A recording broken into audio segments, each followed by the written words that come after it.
بسم اللہ الرحمن الرحیم۔ السلام علیکم، کیسے ہیں میرے پیارے دوستو؟ امید کرتا ہوں کہ آپ سب لوگ خیریت سے ہوں گے۔ پیارے دوستو، بہت سارے ہمارے دوست جن کو کوئی بیماری لاحق ہو جاتی ہے یا پھر ان پر کوئی بندہ جادو کر دیتا ہے یا جنات کا اثر ہو جاتا ہے اس پر، تو یہ بھی برحق ہے کہ یہ چیزیں ہو جاتی ہیں، لیکن بعض اوقات انسان کو کوئی ایسی بیماری لاحق ہو جاتی ہے جو ظاہری طور پر ایسے لگتا ہے کہ اس پر جادو ہے یا جنات کا اثر ہے، تو وہ پھر بھاگتا ہے عاملوں کے پاس، اور جو حقیقی عامل ہیں وہ تو اس کو صحیح راستہ بتا دیتے ہیں، اور جو پیسے کمانے والے عاملین ہیں جن کا مقصد صرف اور صرف پیسے کمانا ہے،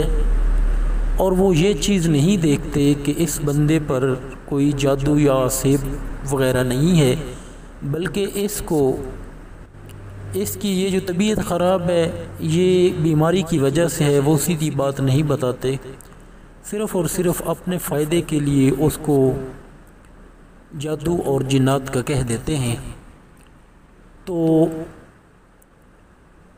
آج ایسا ہی ایک عمل میں اپنے دوستوں کے لیے لے کے حاضر ہوں، جس کی مدد سے آپ خود چیک کر سکتے ہیں کہ جادو یا جنات کا اثر ہے یا نہیں، یہ آپ خود چیک کر سکتے ہیں۔ تو اس کے لیے آپ نے کرنا کچھ یوں ہے کہ اپنے بدن کا 24 گھنٹے کا استعمال شدہ کپڑا،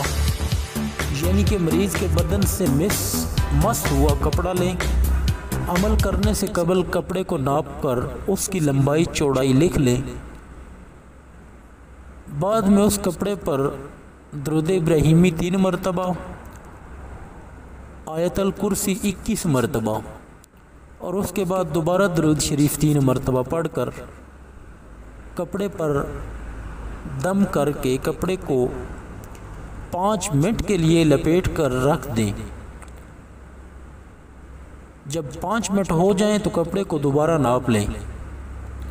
پہلی صورت میں کپڑا پہلے ناپ سے بڑھ جائے تو جنات یا آسیب کا سایہ ہے۔ دوسری صورت میں